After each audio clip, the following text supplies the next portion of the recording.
Mga kwento ni Felmo.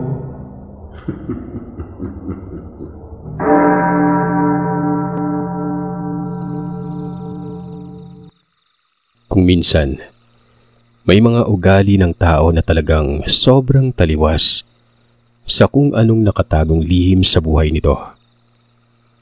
Aakalain mong galante, mapagbigay, napakabuti, tahimik, may pagkakomedyante, mataas ang pasensya, at makadiyos.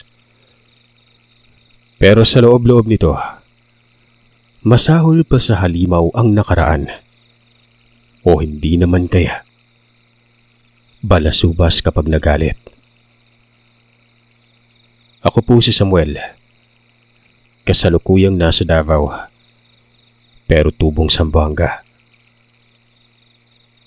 Ang mga panimula ko sa kwento ay may malaking koneksyon ito sa kabuuan. Dekada 80, nasa liblib na lugar kami nakatira noon, ng Zamboanga del Norte, sa kabukiran ito ng Siocon. Hindi na buo ang pamilya namin. Patay na ang tatay ko. Ang nagtataguyod sa aming magkakapatid ay ang nanay namin na si Laura. Tumutulong din si Lolo Marsing noon. Kung hindi ako nagkakamali, nasa 13 anyos ako nito, habang ang kapatid ko naman noon na babae, nasa 10 taong gulang. Naggalat ang mga rebelde sa lugar namin pero mababait ang mga ito. Tumutulong ang mga rebelde noon sa pagpapanitili ng kapanatagan at payapa sa lugar namin. Bukod pa dyan, napakaraming tao na may mga malalalim na karunungan. Kung hindi nyo na itatanong, kultura ito ng Zamboanga. Ang mga karunungan, anting-anting, inkantasyon, kulto at marami pang iba. Siyempre kung merong mga ganito, nariyan din ang mga albularyo. Hindi ko inaasahan noon na ang Lolo Marsing pala ay isa din sa mga ito. Isa siyang albularyong rebelde na siyang kinatatakutan ng lahat ng may karunungan sa lugar namin. Napakasimpleng tao lamang ni Lolo Marsing. Kahit alam ko na ang pagiging manggagamot niya noon. Pero mariin niyang tinatanggi ito. Kapag tinatanong ko kung ano ang mga tangan niya, umiiling at ngumingiti lamang yon. Kung hahanap kayo ng brutal na albularyo, eto na yon, ang lolo ko. Pero sadyang napakalaki ng pagkakaiba niya sa panahong yon. Hanggang sa kwento ko lang naririnig kung anong klaseng tao itong si Lolo Marsing, na siya namang sobrang taliwas sa mga kinikilos at nakikita ko sa kanya bilang lolo ko. Kung walang pinagkakaabala ng lolo, naghihimas ito ng mga panabong na manok. Kuminsan pa, nakikipagtari ito. Pero madalas ay gumagala ang lolo sa kung saan-saan. Sa mga kakilala niya, kaanak, basta nakikipag-inuman si Lolo Marsing at ang gusto niyang makasama lagi nun, ako. Hindi ko maiwasang mapatawa talaga kasi nga punong-puno ng kalokohan si Lolo Marsing, lalo na kapag nakakailang tagay na ito. Lumalabas na ang mga pamatay na mga kwentong nakakatawa. Nakikita ko sa kanyang isang hamak na tao, pero aminado akong yung mga kainuman niya.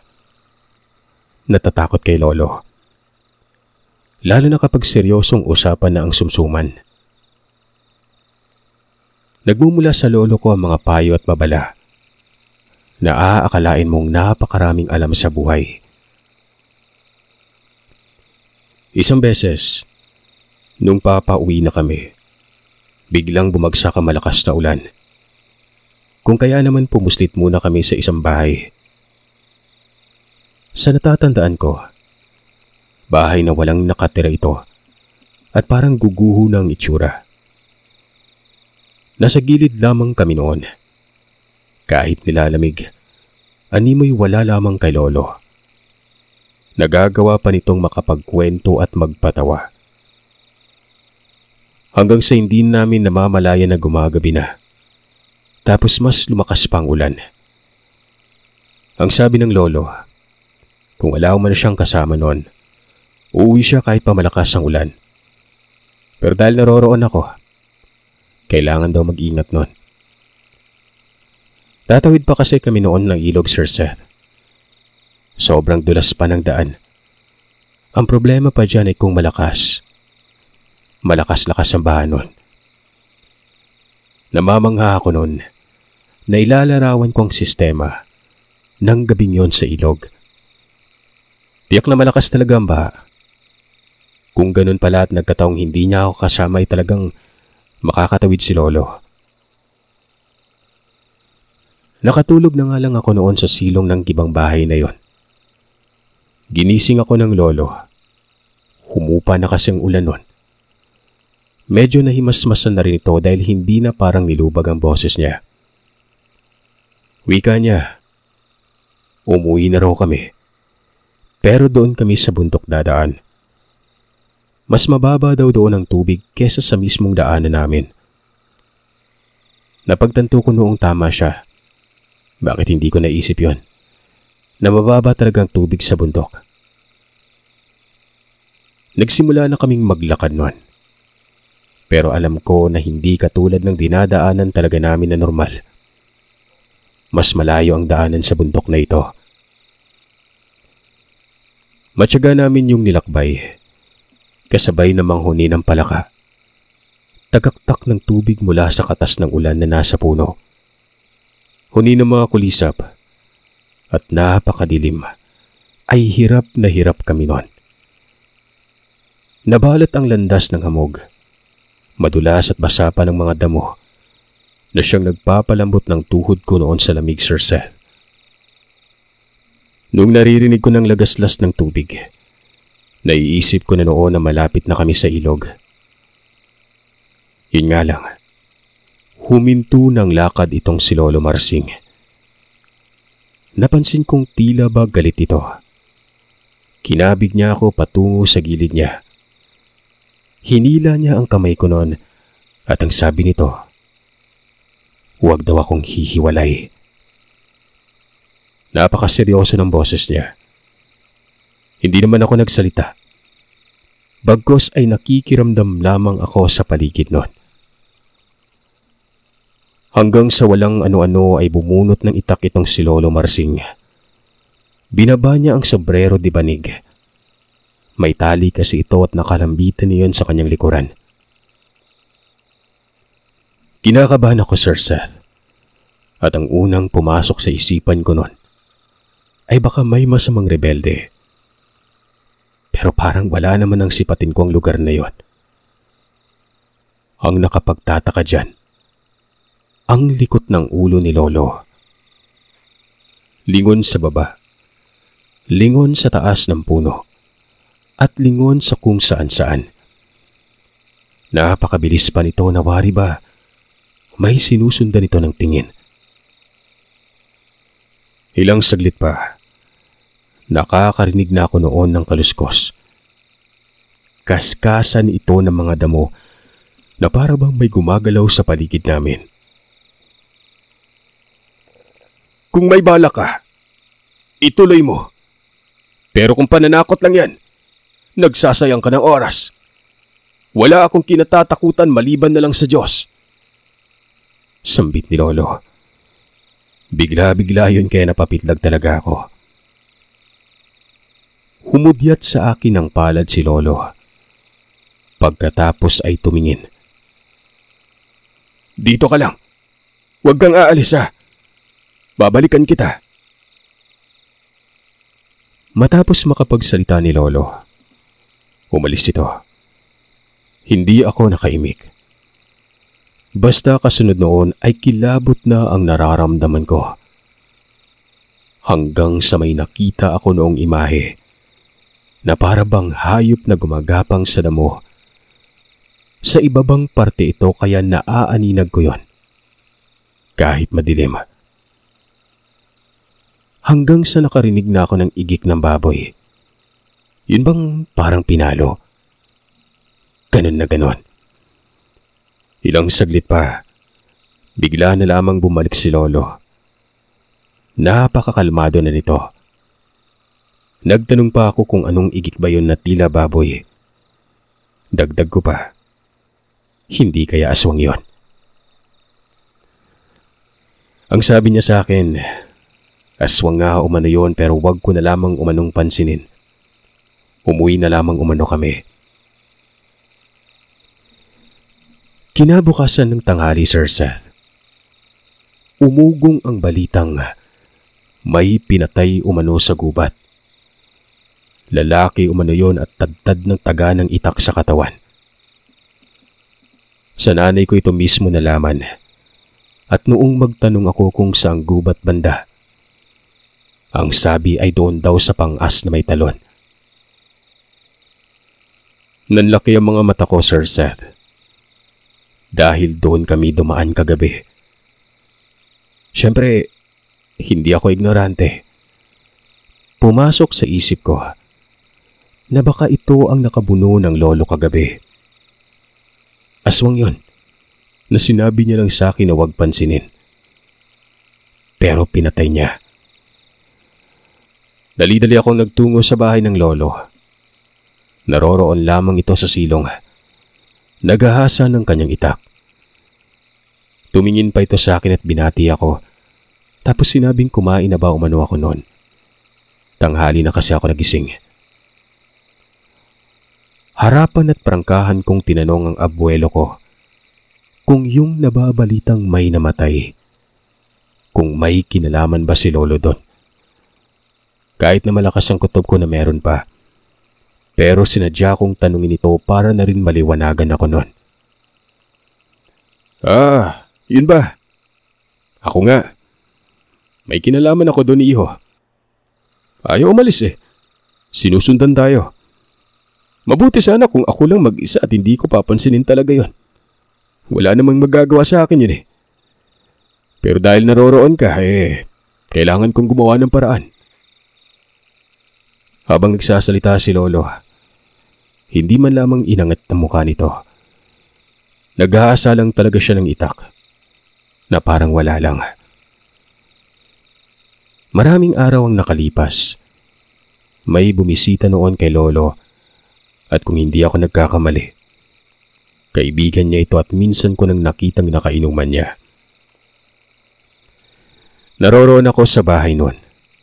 Nakatanaw ako sa tahanan ni lolo. Nasa itaas ako noon. Gawa ng 2 palapag yung bahay namin. Nilagyan lamang ito ng mga tabla ang sagbayan ng bubong, tapos doon ang silid tulugan ko. Yung bahay naman ni lolo sa bandang likuran namin ay maliit lang. Isang palapag. May beranda at doon ko nakikita yung bisita niya. Naginuman sila. Hindi ko alam kung bakit pinaunlakan ito ng lolo. Gawa ng sa pagkakakilatis ko sa taong bisita niya. Napakayabang. Para bang hawod o tingin sa sarili malakas at walang makakatapat sa kanya. Nung una, tawanan pa ang naririnig ko. Hanggang sa naging mahina ng boses nila. Tapos parang nagtatalo.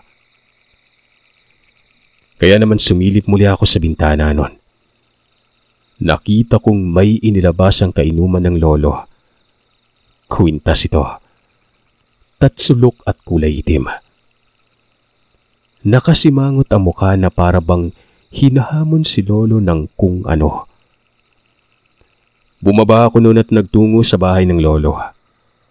Pumasok ako sa silid niya tapos umupo sa gilid noon. Pasimple lamang na parang napadaan lamang ako. Pero ang sadya ko talaga noon ay pakinggan ang pinag-uusapan nila. Pangalanan na lamang natin ang bisita na si Ramon. Sakto sa edad. Makisig ang pangangatawan at may mga patik na para bang galing sa bilangguan.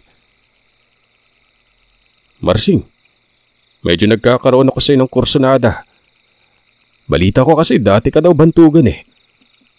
Pero hindi ko naman nakikita sa itsura mo. Ang alam ko, Parte ka ng rebelde, pero hindi ka bantugan.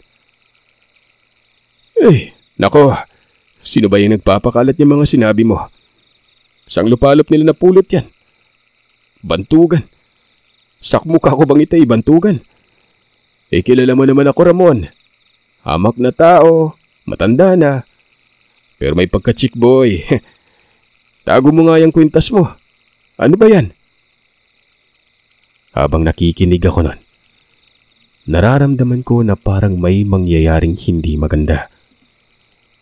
Itong si Lolo, alam na alam ko kung paano magalit ito. Pangiti-ngiti lamang na para bang nagpipigil. Pero sa loob-loob nito, iba na. Ikaw talaga, Marsing. Masyado ka malihim. Oo, parang hindi ako naniniwala na bantukan ka pero may nararamdaman ako eh. Huwag mong itanggi yan. May karunungan ako. Makikilatis ko ang isang tao. Pansin ko pa nga na parang kinatatakutan ka eh. Sabihin mo na kasi nang masubok naman kita. Titignan natin kung totoo nga bang mabangis ka. Hindi ko na narinig na tumugon ng lolo. Saglit nagkaroon ng katahimikan. Hanggang sa muling nagsalita itong si Ramon. Rinig ko noon ang paglangit-ngit ng sahig. Kung kaya't sumilip na ako. Nakita kong inilalapit ni Ramon ang mukha niya kay Lolo at nanlilisik ang mga titig nito. Alam mo, Ramon, wala kang mapapala sa akin. Sabi ko naman sa hamak na tao lamang ako. Umayos ka nga. Ano bang pinunta mo dito? Inuman o yung kalokohan mo? Ngumiti si Ramon sa sinabi ni Lolo. Marahang inangat ang kamay nito habang nakaduro ang daliri. Nang matapat sa mukha ni Lolo, dinakma ito ng lolo ko at pinandilatan siya ng mata. Sa lahat ng ayaw ko yung duro, Ramon, ha? Pinipilit mo talaga ako. Pagbibigyan kita bilang respeto. Gusto mo ba talaga malaman kung sino ako? Sumunod ka sa akin. Doon tayo sa likod ng bahay. Tumayo ang lolo nun. Saglit pa itong tumingin sa akin. Hindi ko alam kung bakit bigla na lamang akong kinabahan. Yung pagtitig ni Lola Sir Seth, ito pa lang ang unang beses kong makita sa kanya. Napakabangis na para bang papatay ng tao. Dali-dali ako noong lumipat ng pwesto. May bintana sa may likuran kung kaya't doon ako dumungaw. Si Lolo, naupo ito sa bato kung saan dito siya madalas naglilikit ng tabako. Seryoso ang mukha nito. Binabali-bali ang leeg. Nakangiti si Ramon noon habang sinasabi ang mga katagang. Sabi ko na nga ba eh, kakagat ka rin. Kilala talaga kita. Sa katunayan ay alam ko nang ikaw ang pumatay sa aswang dun sa gubat. Pero nais ko malaman kung gaano ka ba kalakas. Alam mo naman siguro yung pinakita kong tangan, di ba? Sa tingin mo kaya, kakayanin ito ng karga mo? Wika ni Ramon. May dinukot sa bulsa ang lolo. Akala ko ay kung ano na yon. Dahon lang ito ng duha at ulumboy. Tapos ay naglikit ito ng tabako. Itong daliri ko, ganito ka lang kaliit para sa akin, Ramon. Matanda na ako pero kaya kitang patumbay ng walang kahirap-hirap. Tsaka ano ba yung tangan mo? Dignom. Trispiko. Nagtitiwala ka sa karga niyan. Nagtitiwala ka na poproteksyonan ka niyan. Gusto mo bang masubok ako? Matapos makapagsalita ng lolo, tumayo ito at lumapit kay Ramon. Nakipagtitigan ito kay Ramon at kitang-kita ko ang mga mababalasik na salpukan ng bawat titig nilang dalawa. Nakangiti si Ramon habang si lolo naman Napapailing. Hanggang sa biglang hinawakan ni Lolo ang balikat ni Ramon. Tapos ay binuhutan ng tusok mula sa tabako ang mukha nito. Tila na ba na si Ramon? Inambahan ng pagsuntok ang lolo. Saksing buhay ang mata ko, Sir Seth. Mabilis na dinibdiban ni Lolo si Ramon. Dahilan naman at hindi natuloy ang pagsuntok nito. Humiyaw ito at napadaing nun. Lumuhod sa lupa. Kahina ng pinakawalan mo, Ramon. Pero ganun ang pinsala nito sa'yo. Sabagay, basag na ang karga ng pinagkakatiwalaan mong tangan. Kapag tumayo ka, luluhod ka lang ulit. Kaya kung ako sa'yo, kakalma ako at isiping walang nangyari. Dahil baka hindi kayanin ng katawan mo at tuluyan kang mapaparalisa. Hindi tumayo si Ramon nun. Nakasimangot ang mukha at sinabing walang silbi ang tangan niya. Paano umanong nawalan ito ng karga? Anong ginawa mo? Tanong nito. Muling umupo ang lolo ko doon sa bato. Sumipat pa ito sa akin at kinindatan ako. Sabay tapat ng daliri niya sa bibig. Ang naiintindihan ko doon ay huwag kong ipagsasabi ang nangyari. Tumango naman ako. Binalot ako ng sobrang pagkamangha nun. Parang hindi tao si Lolo. Hindi mo ba nakuha? Binasag ko ang tangan mo. Hindi mo na magagamit yan. Ramon, ang pagkakaroon ng karunungan ay isang responsibilidad. Huwag mong gamitin ito sa kapusukan. Dapat ay naintindihan mo na ako kanina pa pero pinilit mo ako eh. Alam mo, napakahirap tumanggap ng kahihiyan. Pero mabuti akong tao. Ayos lang yun. At huwag mo nang isipin. Tuloy tayo sa inom. Hindi ko na narinig na nagsalita pa si Ramon. Dinaanan ito ng lolo tapos tinapik sa balikat nun. Tumayo naman si Ramon tapos sumunod. At nagpatuloy sila sa inuman. Sa mga sandaling yon ay hindi na boses ni Ramon ang namumutawi. Kung hindi boses na ng lolo ko na mayaman sa payo. Wika pa nito. Maraming mga bagay umano na dati pa niyang inililihim. Isa na dito ang kanyang karunungan. Kung alam lamang daw sana ni Ramon ang naranasan ng lolo. Tiyak, hindi kakayanin ng sikmura nito. Masahol pa umano si lolo noon sa isang halimaw kung pumatay. Hindi naman siya aswang. Talagang may kaya lamang siyang gawin. Hindi niya iniiwan ng labi kung nakakakapit pa umano ang ulo sa katawan. Sa pagkakaalala ko, tinambangan kami noon sa bukid noon ng ibang kasapi ng rebelde. Ilan sa mga kasama ko ang nasawi. Pero lahat sila ay hinanapan ko talaga ng hustisya. Kung hindi ako nagkaroon ng asawa ay hindi ako magbabago. Hindi magbabago ang pananaw ko. Kung gaano kabagsik, Ramon, gaya ng sinabi ko ay daliri lang kita. Wala ka talagang panama. Lalo na kapag seryoso ko. Magiging karni lang yung katawan mo. Kitang-kita ko si Ramon noon kung paano tumango-tango, Sir Seth. Napakaamo ng mukha niya. Kung si Lolo noon ang tigatagay ng wala pang nangyayari. Ngayon, si Ramon na ang nagmamaneho sa baso. Matapos lang maubos ang 1 galon ng tuba, tahimik na nagpaalam si Ramon. Ang layo ng nakikita ko sa kanya kumpara noong nakaangat pang dibdib nito.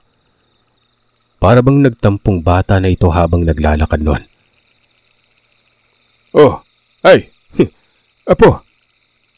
Huwag mong ipagsabi yung nakita mo ah. Reputasyon din ni Ramon ang nakasalalay. Higit sa lahat, ayaw na ayaw ko maging usap-usapan ng mga kagaya ko. Opo, Lo. Akong bahala. Pagkatapos makaharap ni Ramon ang lolo, Inakala ko talaga noon na magbabago si Ramon. Pero hindi. Ito pa ang dahilan kung bakit dinumog ang lolo ko noon ng mga may karunungan. Kung sino-sino na lamang ang napapadako sa bahay ni lolo, makikipagsubukan umano. Nababahala na nga noon si nanay kasi nga alam ng nanay na gulo ang sadya ng karamihan. Pero hindi naman ito pinapansin ng lolo. Itong si Lolo Marsing kagaya ng nakikita ko sa kanya na parang hamak na tao lang. Ganon din ang bumubungad sa mga bisita. May binata pa nga noong taga-Bukiran ng Siraway. Dumako lang para makilala ang Lolo Marsing. Siguro, itong taga-Siraway lang ang matinong kausap. Sa kadahilan ng galante ito at may respeto. Nagpakilala ito sa pangalang Carlito. Umabot na kasi sa Siraway noon ang pangalan ng lolo kaya gusto nitong makilala at makita sa personal ang matandang yon.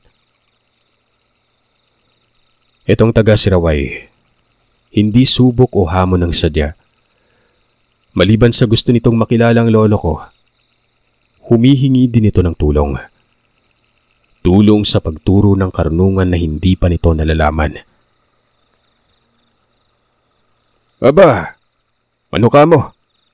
Ano namang ituturo ko? Kayo talaga'y nagpapaniwala kayo dyan sa kumakalat na balita. Etong si Ramon, hiniwalayan na ng katinuan eh. Mantakin mo'y pumarito yon. Hinamon ako. Nakainom na kami, pinatulan ko naman tapos tinakot ko. Abay naniwala. Simpleng tao lamang ako pero sa paningin ng iba'y bantugan. Ano ba yan?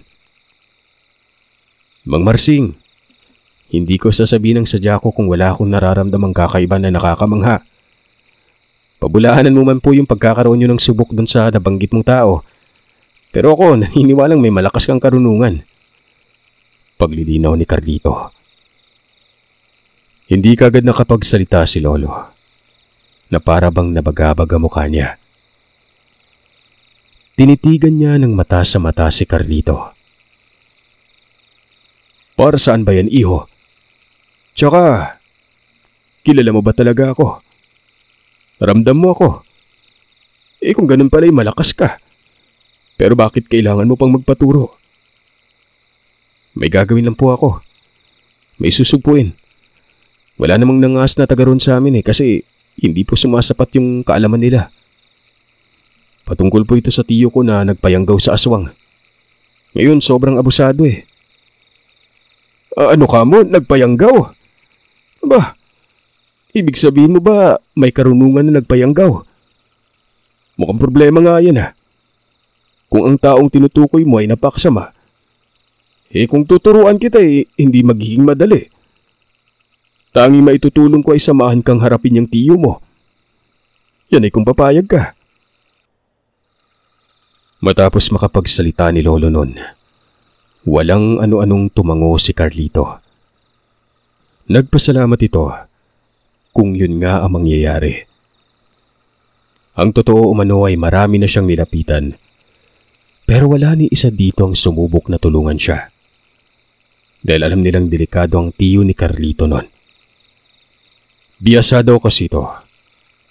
Mabait naman ang tiyuhin niya dati. Pero may naging kaibigan lamang ito na siyang nagpabago ng ugali. At ito na nga ang yumanggaw sa kanya. Parang walang sino mang makakapantay sa lakas at karunungan nito dahil sinasabayan ng abilidad ng pagiging aswang. Ay naman kay Lolo Marsing, may mga tao talagang likas na mabait pero may anino ng kadiliman. Hindi kaibigan ng tiyo niya umano ang dahilan kung bakit nagbago ito. Bagkos ay yun talagang ugali niya. Ang makamtan.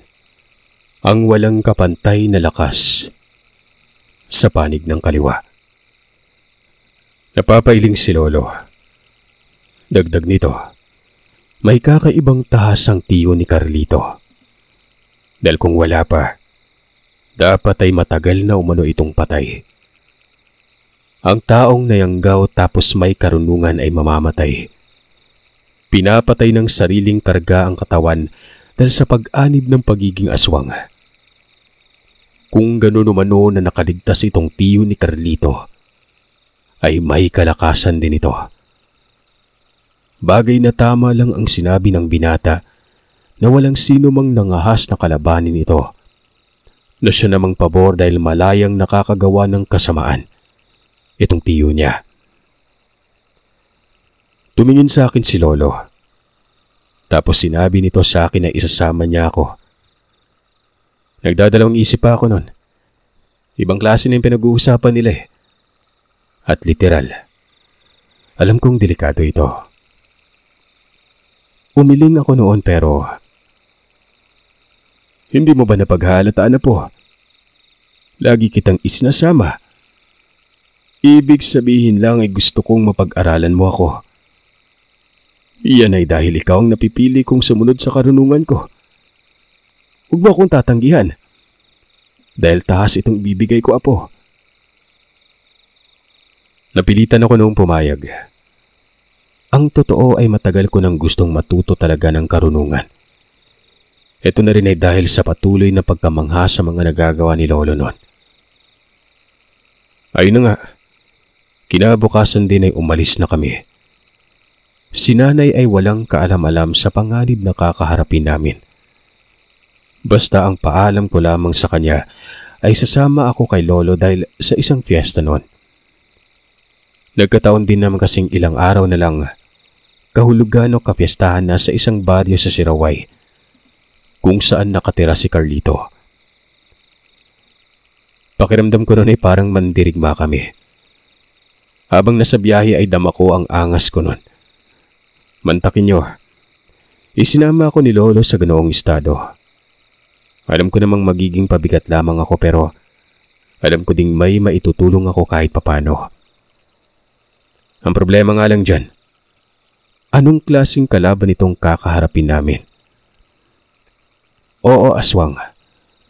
Pero anong kaya niyang gawin na hindi kaya ni Lolo? Sobra na akong nagmangha kay Lolo kaya kampante ako noon sa mga abilidad niya. Pero hindi maiiwasang mag-isip na may malakas pa dito. Umaga yung pag-alis namin at nakarating kami sa lugar dapit hapon na. Nasa bukid banda ito. Hindi naman na pag-iiwanan ng sibilisasyon dahil may ilan sa mga naninirahan doon na may kaya sa buhay. Pero karamihan, magsasaka. At nakikita ko ang mga payak na tahanan. Ang bahay nila Carlito, malaki, malapad na may 2 palapag. May ilang mga kapitbahay doon at tingin ko ay mga kaanak lamang din ni Carlito. Bumungad sa amin ng isang matandang lalaki. Siguro ay kaedaran lamang ito ng Lolo. Nakangiti yun at kaagad na binati kami. Sabi pa nito ay bakit umano dinala pa ni Carlito ang taong hinihingan niya ng tulong. Nagtaka ako. Bakit alam ng matandang ito na ang lolo ko ang sadya ni Carlito sa siyokon? Napapaisip ako na baka may karunungan din ng matanda at nararamdaman ito ang Lolo Marsing.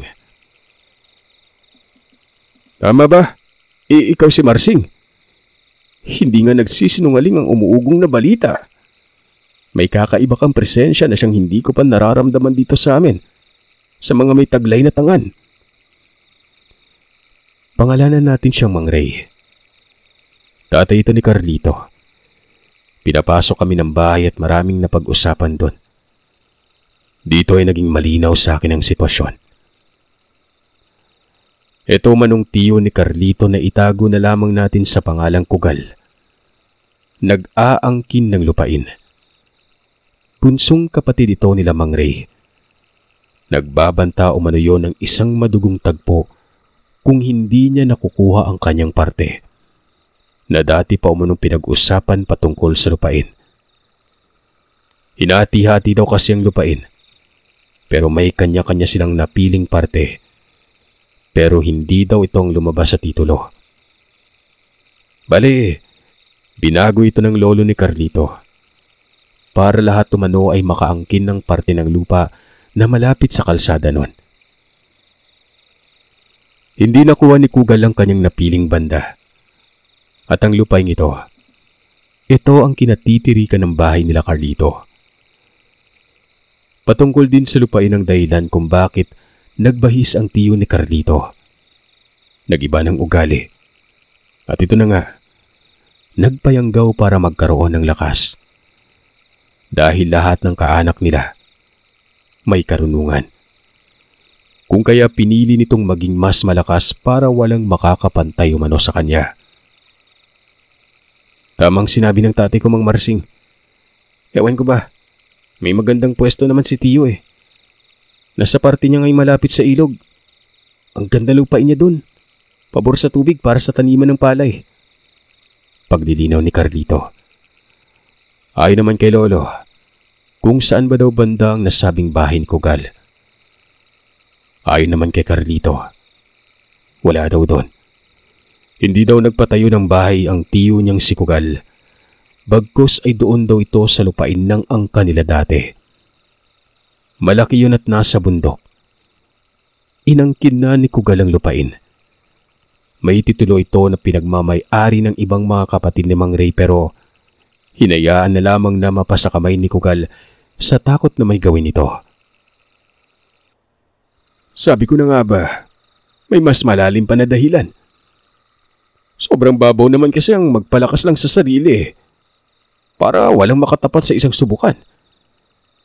Etong sa lupain, ito na ang pinakamaselang dahilan sa lahat ng problema ng isang angkan. Dito nagsisimula ang gulo.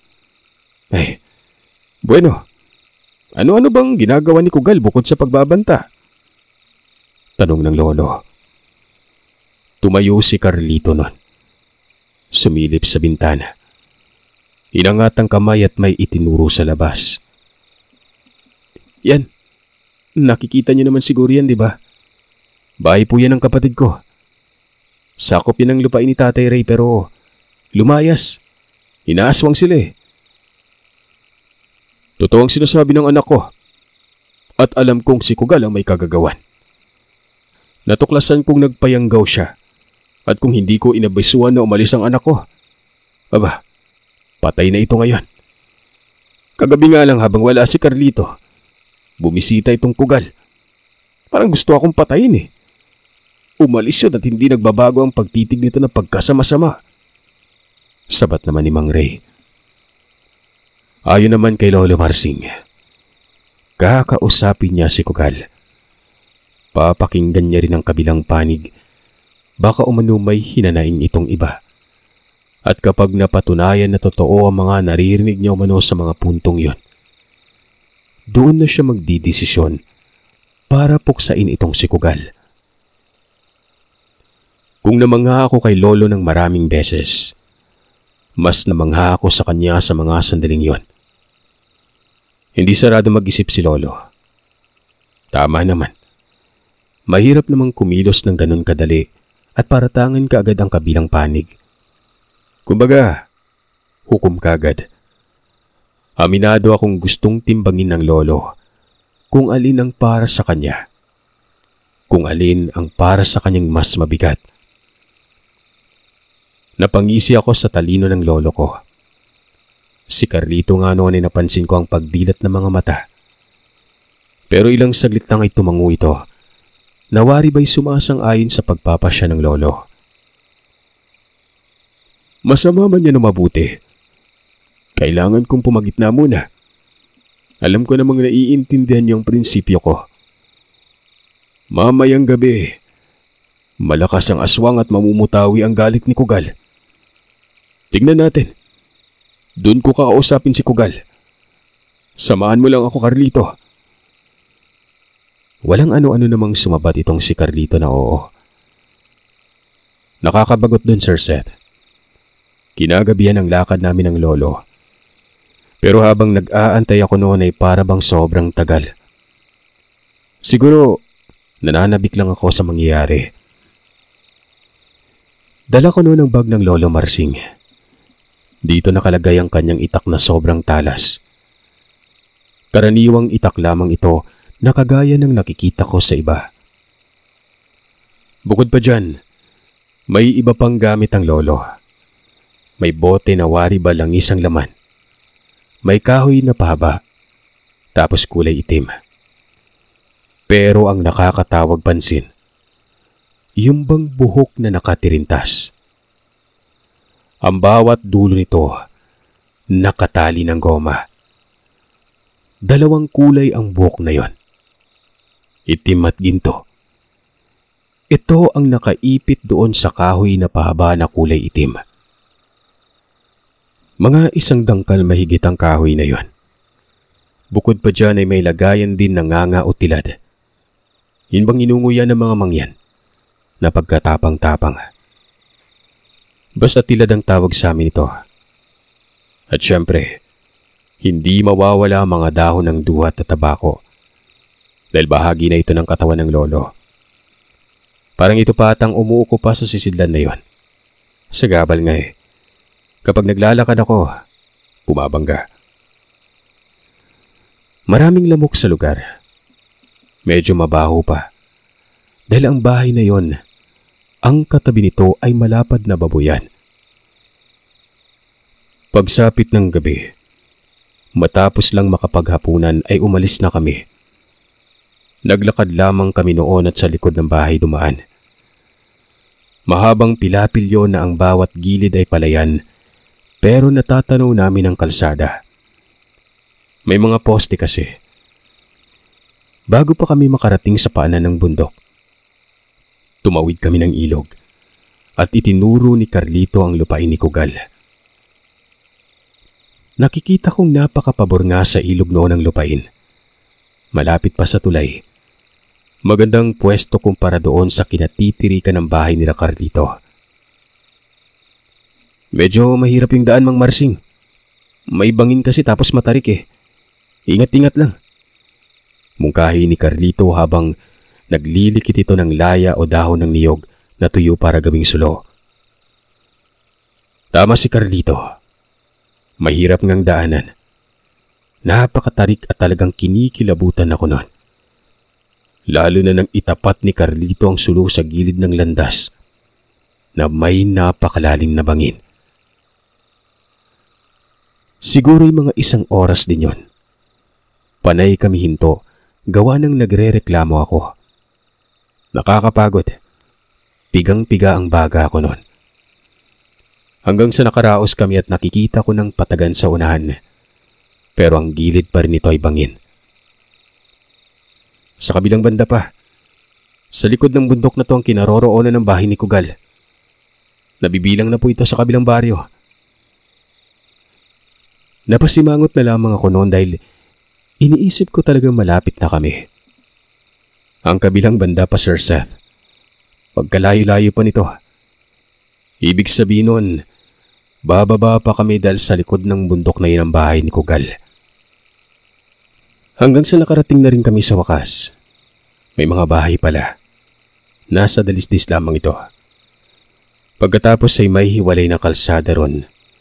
Pero hindi katulad ng lugar nila Carlito na magkakalapit ang mga tahanan. Kasi yung nakikita ko sa bundok na yon, magkakalayo.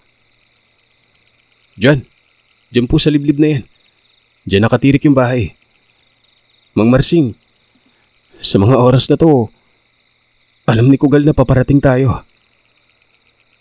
Alam ko yun, Dong Carlito. Tama ka. May aswang nga dito. Hindi lang nag-iisa kundi marami. May sumusunod sa ating kanina eh. Mabuti na lang at hindi uminit ang ulo ko dahil kung nagkataon eh, talagang pangalan na lang ang uuwi sa bahay ng aswang na yon. Magaan naman sa pakiramdam na malapit na kami. Pero kinabahan naman ako. Hanggang sa nakita ko ng bahay at alam kong nakikita na rin ito ni Lolo. Malaki din ang bahay ni Kugal pero isang palapag lamang yon. Bungalo na may bubong pawid. Sa bungad pa lamang, nakikita ko ng isang tao na nakatayo yun sa may tugkaran ng bahay. Mahinang sinabi ni Carlito na yun na umano si Kugal. Mga ilang di pa na lamang ang layo nun. Nagmungkahi ang lolo na siya na lang.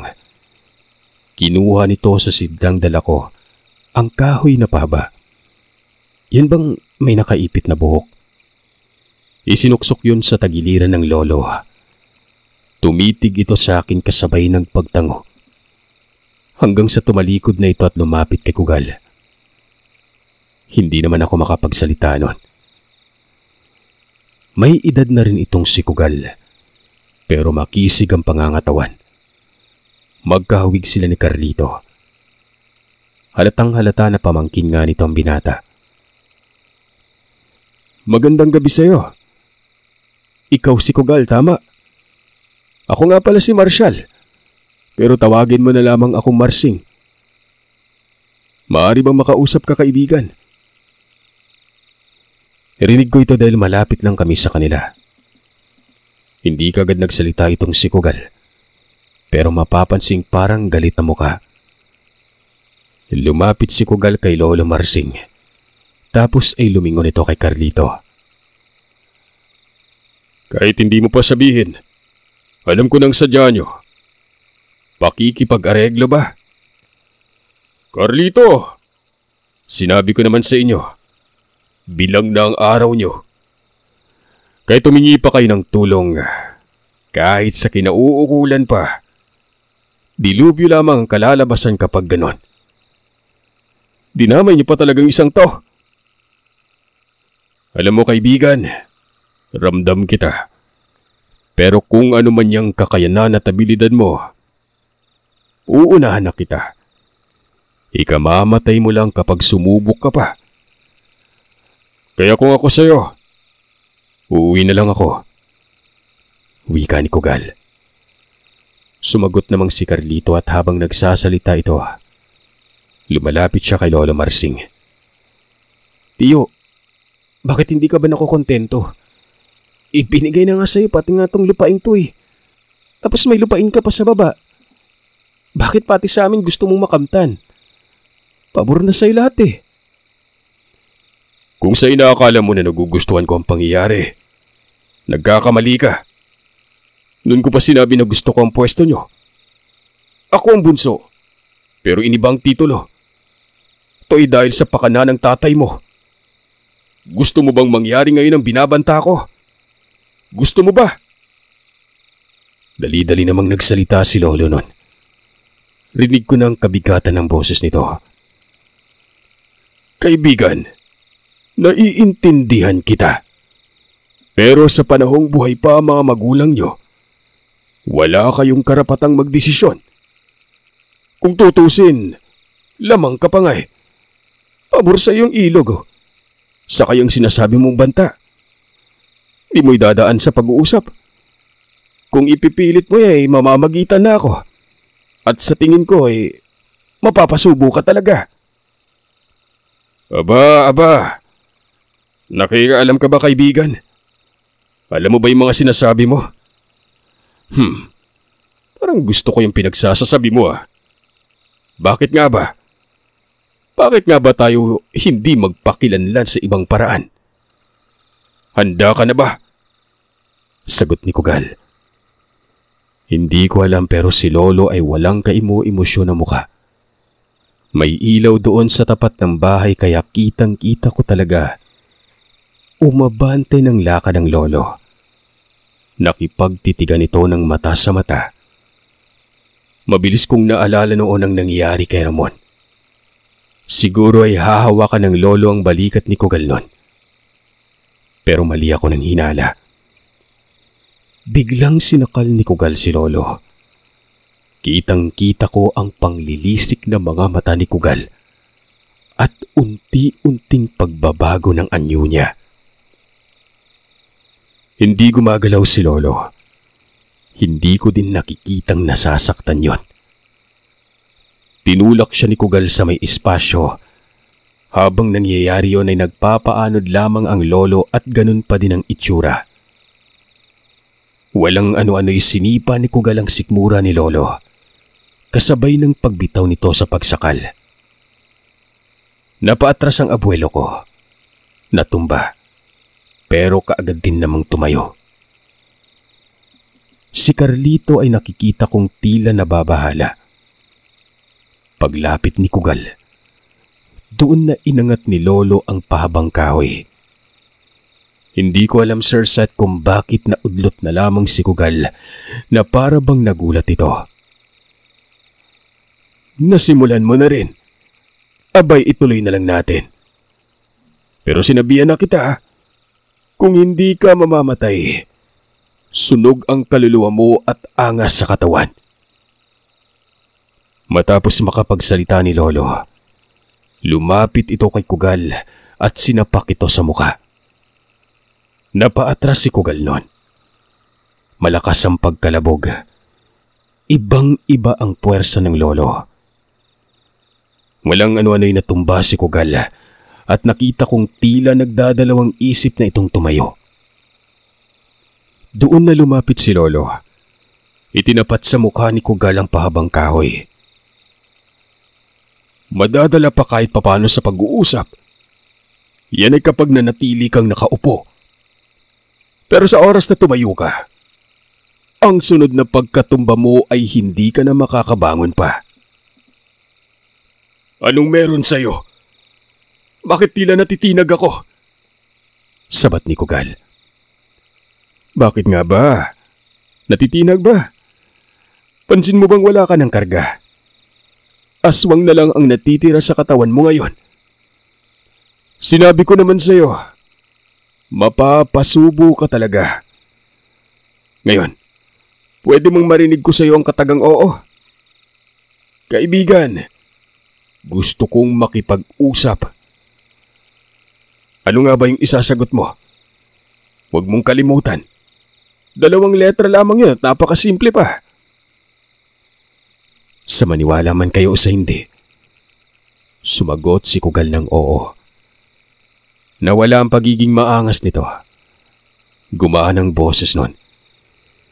Inabot ni Lolo ang isa niyang kamay.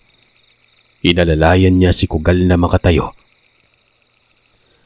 Ang sabi ni Lolo ay wag daw mag-alala si Kugal. Ayos lamang ang nangyari. Walang makakaalam nitong iba kung hindi kami lang. Dong Carlito, di ba? Tayo lang ang makakaalam nito. Iba ako kausap. Kapag sinabi ko na. May isang salita ako at kapag hindi yun nasunod, alinman sa inyong dalawa, makakatikim sa akin. Tama ba?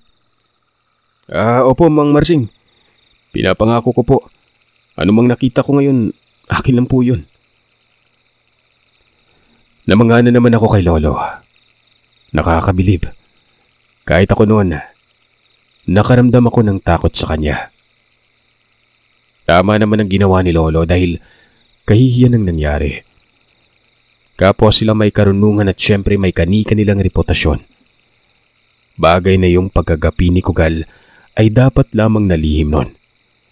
Dahil puputaktiin talaga ito ng pangungutya at bababa ang tingin ng mga tao sa kanya. Nag-usap nga sila. Masinsinan. Rinig na rinig ko lahat. Maging si Carlito ay alam kong narinig niya rin ang pinag-uusapan. Ayon sa Lolo, yun na daw sanang huling punta niya sa lugar dahil sa oras na makarinig siya muli ng reklamo at pumapatungkol pa ito sa kaparehang pinag-aawayan na partikular sa lupain.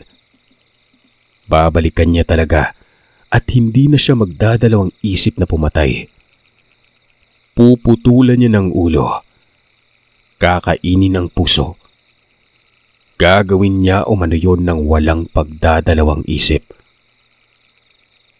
Si Kugal noon habang nakikinig ito'y umiiyak. Mahinang nanghingi ito ng patawad kay Carlito. Maging si Carlito noon ay humingi din ng tawad sa kanya. Magkamag-anak daw sila at dapat magtulungan. At kung may problema ay dapat idaan sa pag-uusap at hindi sa dahas. Lahat naman umano ay maririsolba kapag nagkaintindihan at nagkasundo. Hindi nagtagal nun.